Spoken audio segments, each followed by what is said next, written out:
지난주에 많은 내용을 배웠지만 잘 기억이 안 나시죠? 네. 그래서 간략하게 요약을 하고 또 오늘 새롭게 진도를 나가도록 하겠습니다. 지난주에 배운 것 중에 그 팔레스타인 땅의 지배 국가들, 지배했던 나라들에 대해서 우리가 역사적으로 좀 공부를 했었습니다. 팔레스타인 그 지역이 지금 유대인 이스라엘 땅이 지정학적으로, 지리적으로, 정치적으로 매우 중요한 길목이다라고 말씀을 드렸습니다.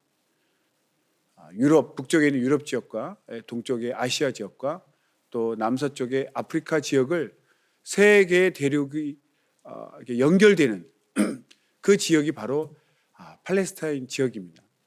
완전히 길목이죠. 그래서 항상 강대국들은 그 땅을 차지하려고 했습니다.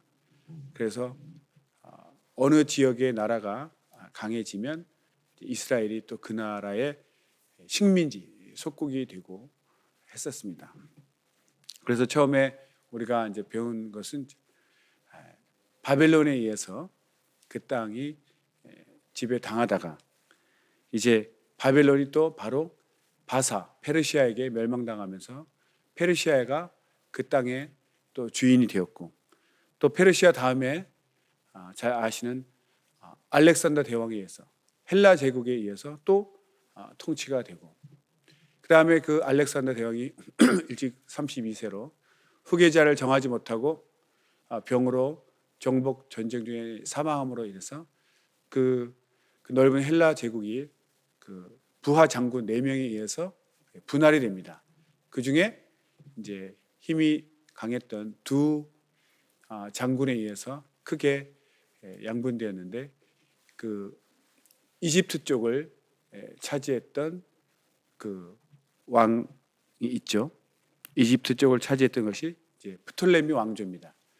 프톨레미 왕조가 그 팔레스타인 땅과 함께 이집트 쪽을 차지해서 거기서 한 100년간 그 땅을 차지했는데 프톨레미가 장군이 그 이집트 땅을 차지했을 때 아시아 수리아 지역 이 땅을 차지했던 또 왕은 셀루코스 왕조가 또 그쪽에 있었죠. 그래서 그 팔레스타인 땅을 놓고 100년간 계속 이렇게 전쟁을 하다가 결국은 셀루코스 왕조가 프톨레미 왕조를 몰아내고 또 팔레스타인 땅의 주인이 됩니다. 지배자가 되죠. 그런데 그 셀루코스 왕조가 처음 왕들은 굉장히 호의적으로 정책을 베풀어서 제사를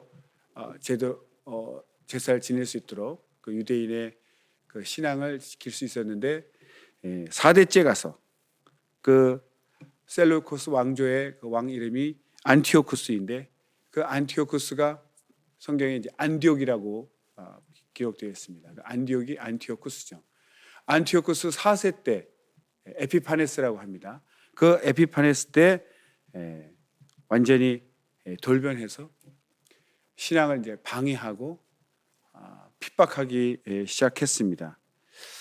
그 이유가 그 선왕 안티오쿠스 3세 때 신흥 국가인 이제 로마가 강대국이 되면서 이제 로마 제국과 전쟁을 해서 패했다고 돼 있죠. 패하면서 막대한 조공을 바쳐야 되고 나라가 이제 어수선하니까 식민지로부터 조공을 강력하게 받기 시작했고 그래서 그 신전에 금들이 많이 보관되어 있다는 걸 알기 때문에 이제 신전을 또 습격해서 금을 다 가져가고 또 정치적으로 또 불안하니까 그래서 안정화시키기 위해서 또 신앙을 각 민족의 그 종교들을 박해하고 그 헬라의 그리스 신들을 섬기도록 그렇게 강요를 했죠.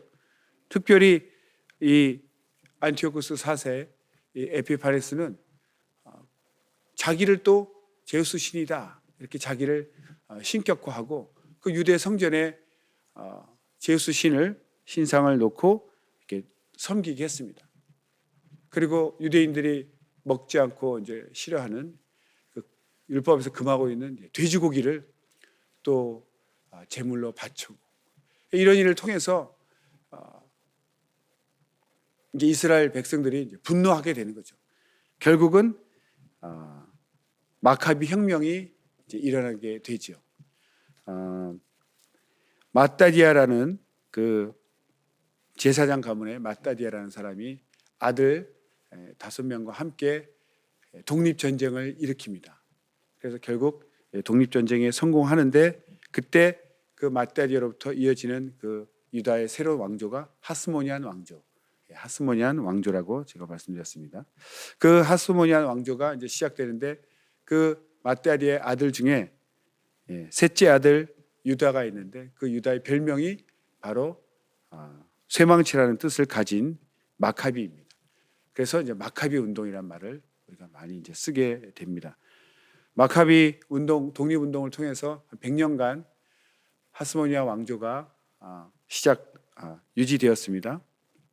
그래서 독립 다음 해 BC 165년에 그 성전을 깨끗하게 정리하는 그 일을 했는데 이 일을 기념한 것이 바로 이제 수전절이라고 말씀을 드렸습니다.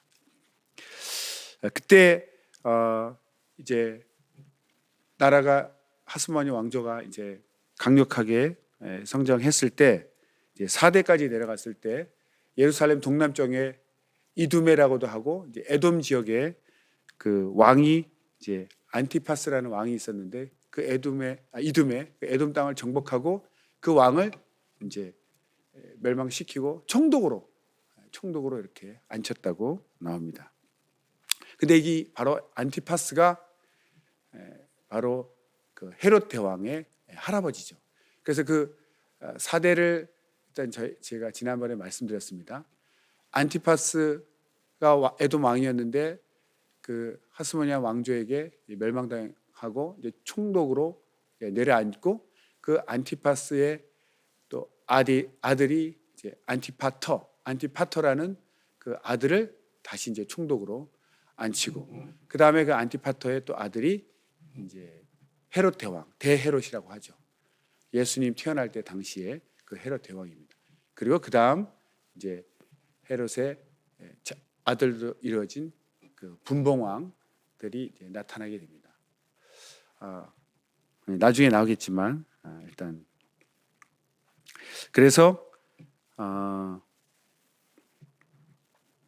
하스모니아 왕조가 이제 100년 동안 지배를 했었는데 그 헤롯 입장에서는 이제 왕자리를 뺏기고 이제 총독이 되었고 그 아들 이제 안티파터가 또 대를 이어서 총독이 되었습니다.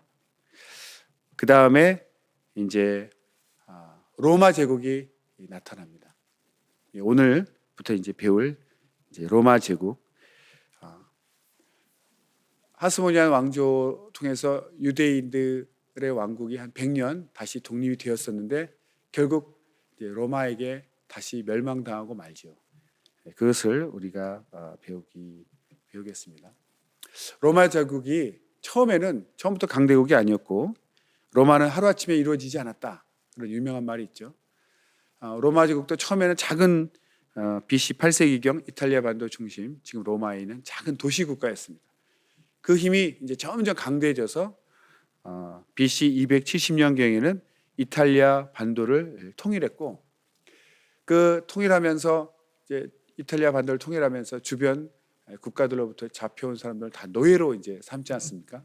그 노예를 또 힘이 있는 노예들을 또 훈련시켜서 검노라고 하는 그 검투사로 만들어서 노예들을 이제 싸움을 하게 하는 좀 잔인하죠. 우리 글래디에이터라는 영화에도 나오는데 그 검투사, 검노라고 하죠.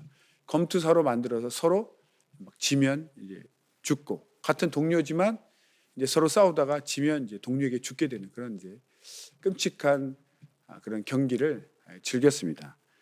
그 검노들을 이제 스파르타쿠스라고 하는데 그들이 나중에는 반란을 일으키게 됩니다.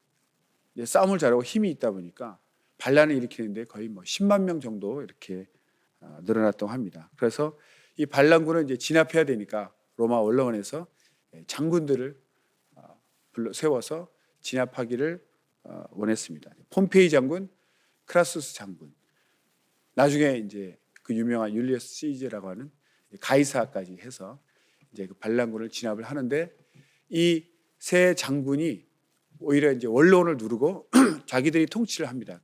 그것을 그래서 삼두 정치라고 하죠. 머리 두자에 삼두 정치를 시작하게 됩니다. 이렇게 쭉 배우는 이유가 이제 배경을 우리가 알기 위해서 하는 것입니다. 그 스파르타쿠스라는 검투사, 검노들의 반란을 진압하기 위해서 폼페이, 크라수스 장군으로 반란군을 진압하는데 후에 가입된 가이사 장군까지 해서 이 세 장군이 오히려 원로원을 누르고 자기들이 정치를 하는 것을 이제 삼두 정치라고 합니다.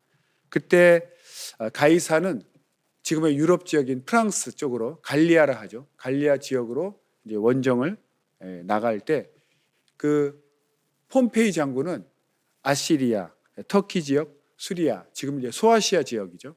동쪽으로 정벌을 나갑니다. 그리고 그 폼페이 장군이 유다까지 지금 팔레스타인 땅까지 정복하게 되는 거죠.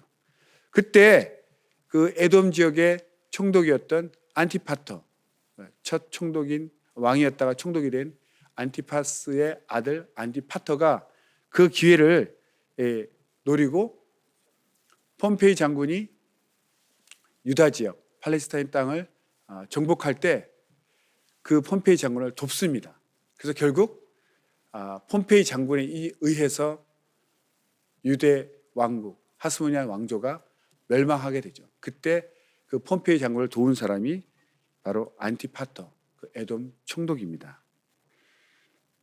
그래서 하스모니안 왕조의 마지막 왕 힐카누스 2세가 이제 항복하고 조공을 바치게 되고 그 힐카누스 2세는 이제 왕에서 폼페이 장군이 이제 왕에서 내리고 그냥 제사장으로서의 역할만 감당하게 됩니다. 대제사장으로 감당하게 되고 도왔던 그 안티파터는 당연히 이제 힘을 받아서 집정관 위치로 힐카루스보다 더 힘이 센 그런 집정관의 위치로 다스리게 됩니다. 그 후에 이제 폼페이 장군과 이제 가이사 두 장군의 패권 다툼이 이제 일어나죠. 결국 어떻게 됩니까? 네, 가이사가 폼페이 장군을 죽이고 대권을 이제 차지합니다. 그 유명한 그 이집트에서 전쟁에서 폼페이 장군을 죽이고 아프리카와 스페인 지역까지 다 정복해서 전체 그 큰 로마 제국의 이제 통일하는 주인공이 됩니다. 그래서 이제 힐카누스 2세와 안티파터는 이제 폼페이 장군은 이제 사라지고 가이사 장군을 섬기는 로마 제국의 가이사 제국을 섬기게 되죠.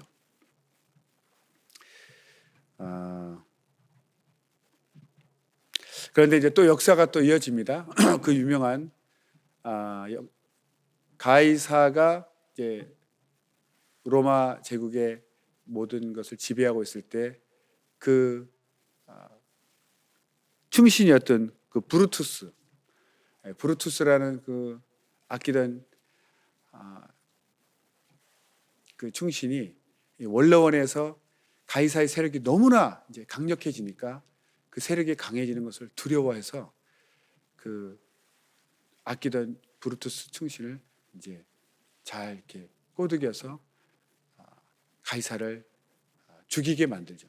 그래서 가이사가 브루투스에 의해서 암살을 당합니다. 그것이 바로 이제 BC 44년인데 가이사가 그렇게 해서 브루투스에서 죽게 되니까 그의 양아들이었던 옥타비아누스가 있고 또 다른 신하였던 안토니우스, 이 두 사람 간에 또 이제 세력 다툼이 일어납니다. 양아들이었던 이제 옥타비아누스 그리고 신하였던 안토니우스, 이 두 사람에 의해서 세력 다툼이 일어나는데 안토니우스는 그 이집트의 그 클레오파트라 유명하죠. 그 여왕과 힘을 합치고 또 옥타비아누스와 전쟁을 합니다. 그런데 결국은 이제 금요한 악티움 회전이라죠. 악티움 회전에서 옥타비아누스가 그 클레오파트라와 안토니우스의 연합군을 이기고 승리하게 됩니다. 그래서 그 옥타비아누스가 승리하게 되면서 원로원으로부터 아우구스투스라는 존귀한 자, 숭고한 자, 가장 귀한 자라는 뜻이죠. 그런 칭호를 받게 되죠. 그래서 옥타비아누스가 모든 패권을 차지한 후에 아우구스투스라는 이제 칭호를 얻게 되는데, 그 아우구스투스가 성경에 나오는 아구스도입니다. 우리 개혁 성경에는 이제 아구스도라고 적혀 있는데요. 누가복음 2장 1절에 나옵니다. 이때 가이사 아구스도가 영을 내려 천하로 다 호적하라 하였으니, 이 가이사는 실제로 황제가 되지 못했습니다. 암살을 당했는데 워낙 힘이 강력했기 때문에 그 황제라는 어떤 뜻으로 가이사라는 이름을 계속 이제 쓰게 되죠.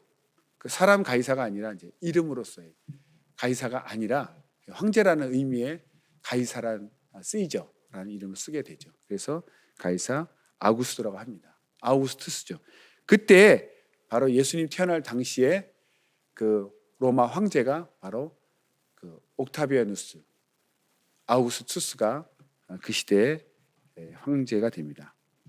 그 당시에 그 에돔의 두 번째 총독이었던 안티파터, 그 폼페이 장군을 도와서 예루살렘을 멸망시켰던 그 안티파터가 또 암살을 당합니다.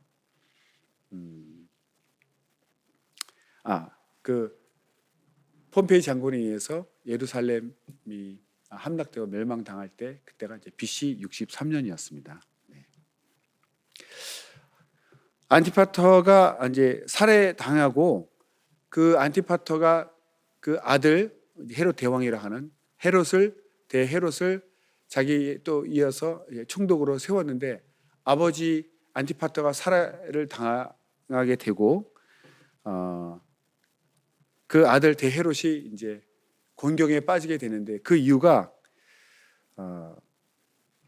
유다 그 마카비 왕조의 또 후손 중에 안티고누스라는 사람이 성경에 나오는 바데라고 표현되는데, 이제 파르티안 지역, 그 파르티안 사람들과 힘을 합쳐서 헤롯을 공격했습니다. 이제 아버지 안티파터는 살해당하고 헤롯은 이제 아들은 공격당했죠. 그래서 헤롯이 이제 도망칩니다. 이집트로 도망쳤다가 로마까지 도망가게 됩니다. 대단한 것은 이제 헤롯이 도망간 후에 다시 잠깐 그 안티고누스에 의해서 유대 왕국이 잠깐 또 존속을 하게 됩니다. 그때 이집트 애굽으로 도망갔다가 로마로 갔던 그 대헤롯이죠. 헤롯 대왕. 자기가 이제 쫓겨난 총독임에도 불구하고 그 로마의 원로에게 가서 원로에게 협상을 합니다. 나를 만약 유대인의 왕으로 임명을 해주면 내가 돈을 드리겠다. 그러니까 원로원에서는 뭐 아직 왕은 아니지만 돈을 준다니까 그냥 임명을 해줍니다. 그런데 실제로 그 헤롯이 또 로마 장군의 힘을 빌어서 다시 그 유대의 왕국을 멸망시키고, 그 로마에서 아직 유대로 들어가지도 않았을 때 임명받은 그 유대인의 왕이 실제로 왕이 됩니다. 유대인의 왕이 되는 거죠.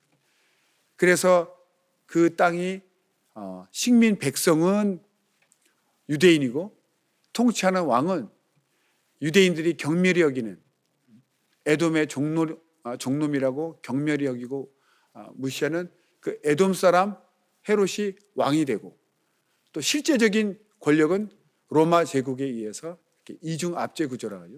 그런 삼중의 특이한 구조가 형성되게 됩니다. 그런데 이 헤롯 대왕이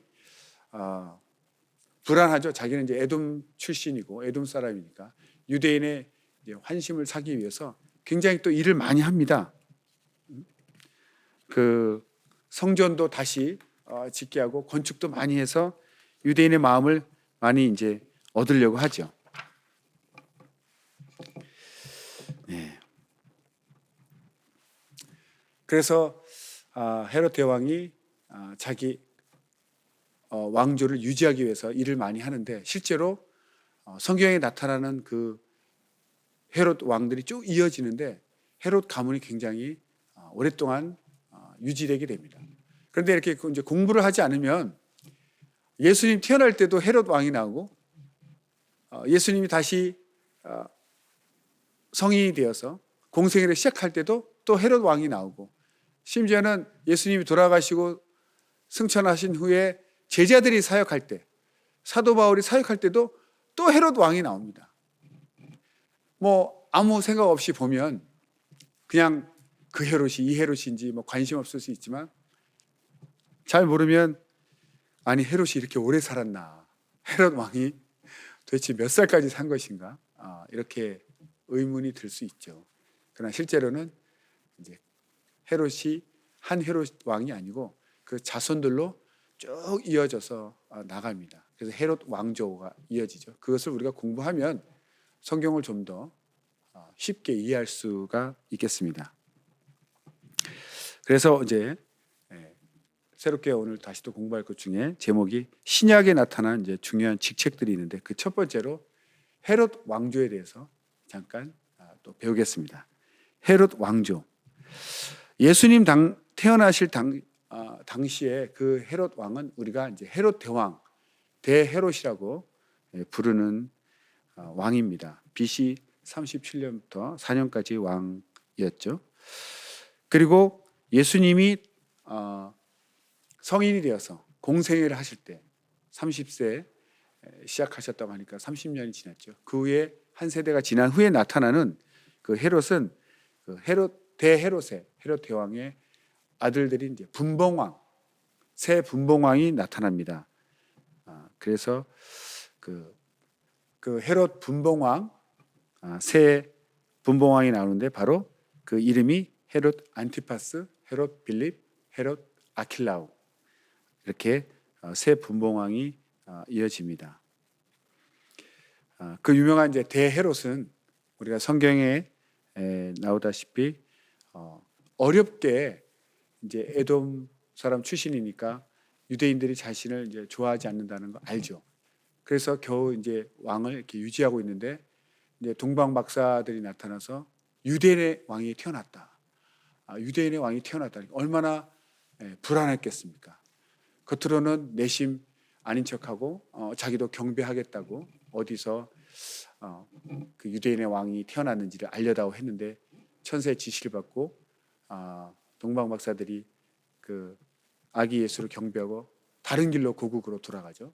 그래서 속은 것을 알고 이 헤롯 대왕이 그 태어난 때를 즈음해서 2살 아래로 사내 아이를 다 죽이는 유아 살해를, 그런 끔찍한 일을 저지르게 됩니다.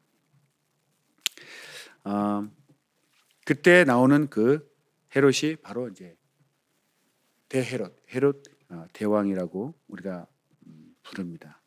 그리고 이제 그 후에 아들들로 인해서 분봉왕이 세워지는데 이제 가계도를 제가 이제 지도로 나중에 알려드리겠지만 실제로 아들이 꼭 셋이 있었던 것은 아닙니다.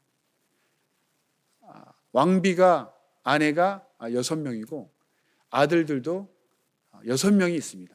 왕비가 여럿이니까 이제 배다른 자손들이죠. 아들들이 태어나는데 그 중에 이제 3명이 분봉왕이 되는 거죠. 분봉왕이라고 우리가 부르는 것은 왕으로 우리가 인정을 받으려면 로마에 정식 인정이 될 때 이제 왕이 됩니다. 영어로 이제 킹이라고 하죠. 그러나 이제 헤롯이 자신들의 아들에게 땅을 나눠주면서 왕으로 세웠지만 로마의 인정을 받지 못했기 때문에 정식 왕, 영어로는 킹이라고 하는데 킹이 되지 못한 그런 왕을 이제 분봉왕이라고 하는 거죠. 그러니까 실제 왕보다는 좀 낮은 왕입니다. 그 새 분봉왕을 세우고 땅을 나눠줬는데 헤롯 안티파스에게는 갈릴리 지역과 베레아 지역, 준비된 지도를 보시면 이제 알게 됩니다. 그래서 갈릴리 팔레스타인 땅의 이제 북쪽 지역과 북쪽 지역이죠. 그리고 요단강 동편의 이제 베레아 지역 이 두 군데를 이제 안티파스에게 주고 그다음 헤롯 빌립에게는 갈릴리 북동부 지역, 갈릴리 북동부 지역 그리고 헤롯 아킬라오에게는 유다 땅, 또 사마리아 땅, 에돔 땅, 이두메라고 하죠. 그 지역을 통치하게 줬습니다. 실제로 이제 면적으로 보면 아켈라오가 차지한 지역이 거의 반을 차지합니다. 지도에 나오죠. 그리고 그 빌립과 이제 안티파스가 차지한 지역이 이제 한 4분의 1씩 되는 거죠. 그러니까 큰 땅의 반을 아켈라오에게 주고 빌립과 또 안티파스에게 안티파스를 안디바라고도 이제 쓴 데도 있습니다. 안디바 또는 안티파스에게 이제 그 반을 또 반씩 나눠서 4분의 1씩 되죠. 그래서 땅을 제일 많이 반 차지한 아킬라오 분봉왕을 영어로는 이제 에스나르크라고 이제 하고 4분의 1을 차지한 그 빌립 분봉왕 같은 경우는 이제 테트라크라고 합니다. 테트라크. 그러니까 한글 개역 성경에는 다 그냥 분봉왕으로 나와 있지만 실제로 그 분봉왕에도 약간 지위가 차이가 있다는 것이죠. 가장 로마로부터 인정받은 세력이 큰 정식 왕은 이제 헤롯 대왕 같이 이제 킹이라고 하고 그 다음에 정식 인정받지 못한 그 왕들은 이제 분봉왕이라고 하는데 그 분봉왕 중에도 이제 반을 차지했던 그 아켈로 같은 경우는 이제 에스나크라고 부르고 그다음 이제 빌립에게는 테트나크라고 부르는데 이 두 분봉왕 중에도 이제 에스나크가 테트라크보다는 좀 더 높은 분봉왕이라고 이제 합니다. 이제 그 세 분봉왕에 대해서 이제 성경을 참고하면서 공부를 좀 하겠습니다. 이제 성경에는 계속 분봉왕 나오고 이제 헤롯 왕 이렇게 나오기 때문에 어느 헤롯인지를 좀 우리가 공부해 보면 성경을 좀 더 잘 알 수 있습니다. 그 세 분봉왕 중에 먼저 이제 아켈라오 분봉왕에서 공부하겠습니다. 아켈라오가 땅은 제일 많이 그 팔레스타인 땅의 반을 차지했다고 그랬죠. 유대 땅, 사마리아 땅, 그리고 그 에돔 땅 그 지역을 차지했는데 성경에는 한 번만 나옵니다. 마태복음 2장 22절 말씀입니다. 그런데 내용을 좀 알기 위해서 19절부터 23절까지 읽도록 하겠습니다. 헤롯이 죽은 후에 주의 사자가 애굽에서 요셉에게 현몽하여 가로되 일어나 아기와 그 모친을 데리고 이스라엘 땅으로 가라. 아기의 목숨을 찾던 자들이 죽었느니라 하시니 요셉이 일어나 아기와 그 모친을 데리고 이스라엘 땅으로 돌아오니라. 그러나 아켈라오가 그 부친 헤롯을 이어 유대의 임금됨을 듣고 거기로 가기를 무서워하더니 꿈에 지시하심을 받아 갈릴리 지방으로 떠나가 나사렛이라 하는 동네에 와서 사니 이는 선지자로 하신 말씀에 나사렛 사람이라 칭하리라 하심을 이루려 함이로라. 아멘. 네, 여기에 한번 나옵니다. 그러니까 아켈라오가 그 부친 헤롯을 이어 그 부친 헤롯은 헤롯 대왕이죠. 그 아들 헤롯 아켈라오가 왕이 됐는데 워낙 이제 그 유대 땅을 두려워해서 그 부모인 요셉과 마리아가 살던 그 나사렛 땅으로 다시 갈릴리 지역이죠. 북쪽으로 이제 이사를 가게 됩니다. 그 북쪽 갈릴리 땅을 차지하고 있던 그 헤롯 대왕의 아들이 누구였죠? 바로 그 헤롯 안티파스, 헤롯 안디바입니다. 그리고 이제 두 번째로 헤롯 빌립에 대해서 알아보겠습니다. 헤롯 빌립이 다스리던 땅은 그 아까 유대 땅의 북동부, 팔레스타인의 그 북동부 지역이라고 했죠. 거기는 주로 이제 이방인들이 사는 땅입니다. 이방인들. 지도에 보시면 있지만 데가볼리 지역인데 거기 유명한 도시가 바로 가이사랴 빌립보라는 도시가 있는데 그 도시를 바로 헤롯 빌립이 세웠습니다. 도시 이름에 가이사랴라고 되어 있는 것은 바로 그 황제 가이사라. 그러니까 가이사 황제를 기리기 위해서 세웠을 때 이름이 이제 가이사랴라고 이름을 짓죠. 근데 이미 그 아버지 헤롯 대왕이 지중해 연안에 먼저 그 가이사를 기념해서 가이사랴라는 도시를 세웠죠. 그렇기 때문에 겹치지 않게 자기는 가이사라 빌립보, 그 빌립보라는 이름이 붙은 이유는 자기 이름이 빌립이니까 자기 이름도 집어넣은 거죠. 그러니까 가이사도 길이고 자기 이름도 같이 넣어서 또 아버지 헤롯 대왕이 만든 가이사라 도시와 구분해서 이름을 지어서 그게 바로 가이사라 빌립보라는 그 도시를 지었습니다. 거기가 이제 헬몬산, 유명한 헬몬산 자라 있는 휴양 도시로 유명합니다.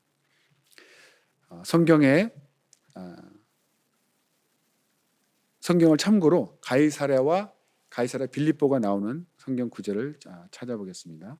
사도행전 10장 1절에 가이사랴에 고넬료라 하는 사람이 있으니 이달리아데라 하는 군대 백부장이라. 실제로 가이사랴라는 지명이 들어간 성경 구절은 많습니다. 그 중에 유명한 한 구절만 찾았습니다. 우리 고넬료 장군 유명하지 않습니까? 온 이방인임에도 불구하고 하나님을 잘 믿어서 온 집안이 다 믿게 되는 그런 고넬료 장군. 그가 살던 곳이 이제 가이사라, 지중해 연안에 헤롯 대왕이 지은 도시고요. 가이사라 빌립보가 나오는 성경 구절은 마태복음 16장 13절입니다. 예수께서 가이사라 빌립보 지방에 이르러 제자들에게 물어 가로되 사람들이 인자를 누구라 하느냐? 사람들이 인자를 누구라 하느냐? 이렇게 예수님이 제자에게 물은 그 도시가 바로 유명한 가이사라 빌립보인데, 그 지역이 또 굉장히 우상 숭배가 심했던 곳이기 때문에 거기서 다시 한번 자신이 누군지를 확인시키기 위해서 제자들에게 물은 그 도시입니다. 거기가 바로 가이사라 빌립보입니다. 그리고 세 번째, 헤롯 안티파스. 실제로 헤롯 안티파스가 성경에는 제일 많이 나오는 이름입니다.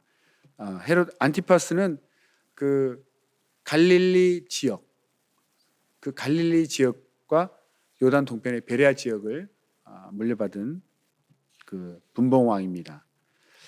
예수님이 공생애 3년 동안 나오는 계속 등장하는 헤롯 왕 할 때 그때는 바로 헤롯 안티파스를 가리키는 것입니다. 또 그 헤롯 안티파스가 어떤 구절로 나오냐면 침례 요한이 그 헤롯 왕을 이렇게 책망하는 내용이 나옵니다. 동생 빌립의 아내 헤로디아를 취한 것이 옳지 않다.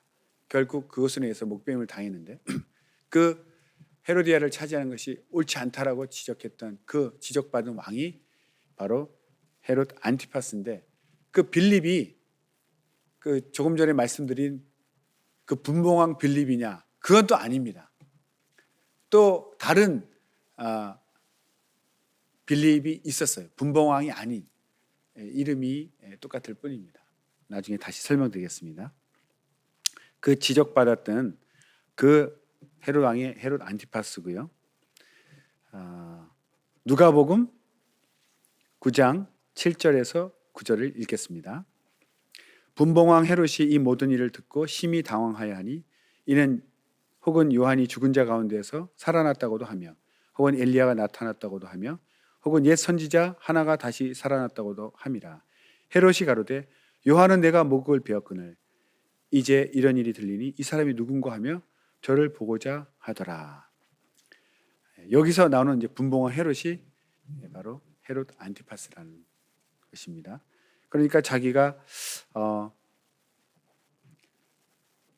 죽인 그 침례 요한이 다시 살아났는가 심히 이제 불안해하고 있었죠. 그리고 이 사람의 또 특징은 예수님을 매우 보고 싶어했고 예수님이 그 여우라고 지칭했던 그 헤롯 왕이 바로 이 헤롯 안티파스입니다. 마지막에 또 예수님이 이 헤롯에게 이제 신문을 받죠. 그 성경 구절이 누가복음 23장 6절에서 12절입니다. 여기 나오는 헤롯이 바로 헤롯 안티파스입니다. 빌라도가 듣고 묻되 저가 갈릴리 사람이냐 하여 헤롯의 관할에 속한 줄을 알고 헤롯에게 보내니 때에 헤롯이 예루살렘에 있더라. 헤롯이 예수를 보고 심히 기뻐하니 이는 그의 소문을 들었으므로 보고자 한지 오래였고 또한 무엇이나 이적 행하심을 볼까 바랐던 용고로라. 여러 말로 물으나 아무 말도 대답지 아니하시니 대제사장들과 서기관들이 서서 힘써 고소하더라. 헤롯이 그 군병들과 함께 예수를 업신여기며 희롱하고 빛난 옷을 입혀 빌라도에게 도로 보내니 헤롯과 빌라도가 전에는 원수였으나 당일에는 서로 친구가 되니라.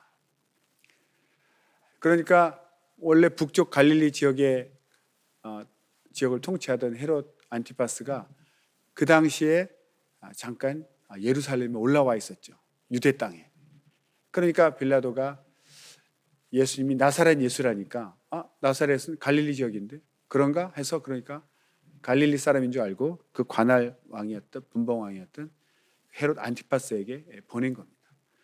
가뜩이나 예수에 대해서 궁금해하고 침례원이 살아났나 이러면서 보고 싶어했던 그 헤롯 안티파스가 예수를 보고 그때는 예수님이 이제 잡혀와서 죽으시기 위해서 아무 능력을 행하지 않을 때니까 완전히 또 예수를 이제 무시하는 거죠. 그래서 희롱하고 이제 왕의 옷을 입혀가지고 다시 이제 빌라도에게 돌려보냅니다. 그러니까 그 정치가로서 세력자로서 로마에서 파송한 총독 빌라도와 또 왕으로서 다스리던 헤롯 안티파스가 서로 원수지간이죠. 세력에서는. 그러나 당일에는 친구가 됐다고 나왔습니다. 원수지간도 친구가 될 정도로 예수님을 서로 경계하고 싫어했던 거죠. 그 헤롯 안티파스는 아버지를 닮아서 건축광이었고 갈릴리의 디베랴라는 도시를 또 건설했다고 합니다. 또 마지막으로 그 헤롯 아그리빠에 대해서 잠깐 또 공부하겠습니다. 헤롯 왕의 가계도 지도를 제가 준비했는데 이 지도가 아니죠. 가계도를 보지 않으면 도대체 또 계속 헤롯 왕이 나오는데 어느 왕인지 좀 우리가 헷갈리죠. 그런데 이 가계도를 이렇게 한번 보고 나면 이렇게 되는구나. 그 다음부터는 이제 이해하기가 아주 쉬워집니다. 헤롯 그 대왕의 아들 6명 중에 배다른 형제 섞어서 3명이 분봉왕이 되었는데 나중에 헤롯 아그리빠가 나오는데 그 헤롯 아그리빠는 그 예수님이 공생애 끝나시고 죽으시고 부활하신 후에 이제 제자들이 사역할 때 또 헤롯 왕이 나오지 않습니까? 그때 바로 헤롯 아그리빠가 나오는데 그렇다면 그 분봉왕의 아들이냐? 또 그렇지 않다는 거예요. 분봉왕 3명은 분봉왕대로 끝내고 분봉왕이 아닌 또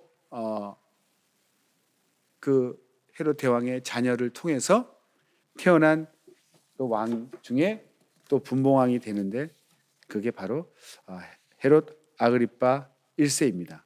누구냐면 바로 대헤롯의 아내 중에 미리암네도 2명이 있기 때문에 미리암네 1세라고 있고 2세가 있는데 미리암네 1세가 낳은 아들 중에 아리스토블이라는 그 아들이 있는데 분봉왕은 되지 못했습니다. 그러나 그 아리스토블의 아들이 헤롯 아그리빠 1세라고 그 왕위를 이어가는 거죠. 그 헤롯 아그리빠가 바로 또 아그리빠라는 이름이 또 나중에 또 나옵니다. 그래서 1세, 2세로 또 구분하는데 첫 번째 헤롯 아그리빠 1세가 그 사도행전에서 야고보를 이제 칼로 죽이고 베드로를 옥에 가두고 나중에 천사가 침에 충이 먹어 죽은 그 헤롯 왕이 바로 헤롯 아그리빠 1세입니다. 사도행전 이제 12장에 그 내용이 다 나옵니다. 1절에서 5절을 보면 그때 헤롯 왕이 손을 들어 교회 중 몇 사람을 헤아려 하여 요한의 형제 야고보를 칼로 죽이니 유대인들이 이 일을 기뻐하는 것을 보고 베드로도 잡으려 할세 때는 무교절이라 잡음에 옥에 가두어 군사 내식인 네페에 맡겨 지키고 6월절 후에 백성 앞에 끌어내고자 하더라. 이에 베드로는 옥에 갇혔고 교회는 그를 위하여 간절히 하나님께 빌더라. 또 21절에서 23절 헤롯이 나를 택하여 왕복을 입고 위에 앉아 백성을 호위한데 백성들이 크게 부르되 이것은 신의 소리요 사람의 소리는 아니라 하거늘 헤롯이 영광을 하나님께로 돌리지 아니하는 고로 주의 사자가 고치니 충이 먹어 죽으니라. 여기에 나오는 그 헤롯 왕이 바로 헤롯 아그리파 1세입니다. 대 헤롯 대왕의 자손인 그 6명 아들 중에 분봉왕 3명 아닌 아리스도불 그 왕의 아들인 바로 헤롯 아그리파 1세. 그 1세가 다시 왕이 되어서 헤롯 왕으로 사도행전에 나오는 것이죠. 그리고 그 헤롯 아그리파 1세 또 아들이 헤롯 아그리파 2세가 됩니다. 굉장히 헤롯 대왕도 이제 가문이 길게 이어지죠. 처음 에돔 왕이었던 안티파스가 이제 총독으로 내려앉고 그 아들 안티파터, 그다음 헤롯 대왕 대헤롯, 그다음 헤롯 분봉왕, 또 그다음 대가 바로 헤롯 아그리파 1세, 그다음 대가 또 헤롯 아그리파 2세. 그러니까 거의 6대에 걸쳐서 왕조를 이어간 거죠. 그런데 헤롯 아그리파 2세는 이제 헤롯 가문의 왕조의 마지막 왕이 됩니다. AD 100년경까지 다스렸는데 헤롯 아그리파 이제 2세는 또 헤롯 왕이라 나오지만 그때는 이제 사도행전의 사도 바울 시대의 헤롯 왕입니다.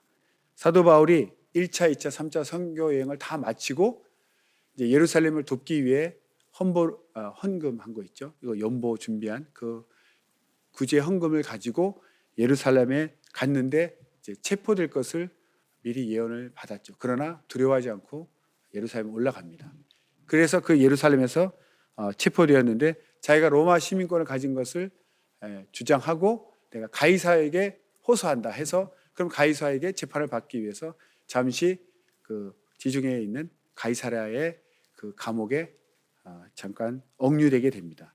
그때 이제 유대 총독 이제 빌라도 총독이 있었죠.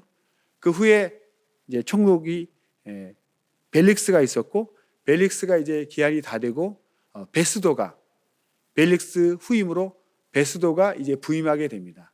총독이 로마 총독이 이제 오니까 유대인의 왕인 이제 아그리파 헤롯 아그리파 2세가 인사하러 오겠죠. 그것이 이제 성경에 나옵니다. 그 장면이. 그때 인사하러 왔을 때 가이사랴로 이제 방문할 때 그때 억류돼 있던 사도 바울이 그 유명한 개인 구원 간증을 이제 하는 거죠. 그때 헤롯 왕이 그 말을 듣고 유명한 말을 하죠. 그때 그 말 한 사람이 바로 헤롯 아그리파 2세입니다. 사도행전 26장 28절과 32절의 말씀을 읽어드리겠습니다. 아그리빠가 바울더러 이르되 내가 적은 말로 나를 권하여 그리스도인이 되게 하려 하는도다. 32절 이에 아그리빠가 베스도더러 일러 가로되 이 사람이 만일 가이사에게 호소하지 아니하였다면 놓을 수 있을 뻔하였다 하니라. 그렇죠. 실제로 사도 바울의 간증을 들으면 죽일 만한 이유가 없습니다. 그런데 그러니까 사도 바울이 가이사에게 호소 안 했으면 그냥 풀려날 수 있는데 하나님의 뜻은 또 로마에까지 가서 복음을 전하는 게 하나님의 뜻이기 때문에 우리는 이렇게 모든 것이 이렇게 순탄하고 정상적으로만 이루어질 것 같지만 하나님의 방법은 꼭 그렇지 않죠. 오히려 죄인의 신분으로 죄수라는 신분으로 로마의 그 군인이 지켜서 로마까지 군인이 지켜서 압송을 합니다. 그러니까 오히려 보호를 받는 거죠. 그래서 로마까지 가서 또 로마 교회를 세우는데 일조를 하게 됩니다. 이렇게 오늘은 이제 팔레스타인 땅에 그 7번째 지배자였던 로마 제국 그리고 성경에 나타난 이제 직분 중에 헤롯 왕조에 대해서 6대에 걸친 헤롯 왕조에 대해서 공부를 했습니다. 그러니까 그 안티파스, 안티파터, 대헤롯, 헤롯 분봉왕, 그다음 헤롯 아그리파 1세, 헤롯 아그리파 2세까지 그 6대에 걸쳐서 헤롯 왕조가 쭉 이어지죠. 그러면서 성경에 계속 헤롯 왕, 헤롯 왕, 헤롯 왕으로 나오지만 사실은 다 다른 사람이라는 것을 우리가 알고 보면 좀 더 성경을 잘 이해할 수 있다고 봅니다. 다음 주에는 그 다른 직분들 또 성경에 나타난 직분들에 대해서 공부를 해서 성경을 좀 더 잘 알 수 있도록 우리가 공부를 하도록 하겠습니다.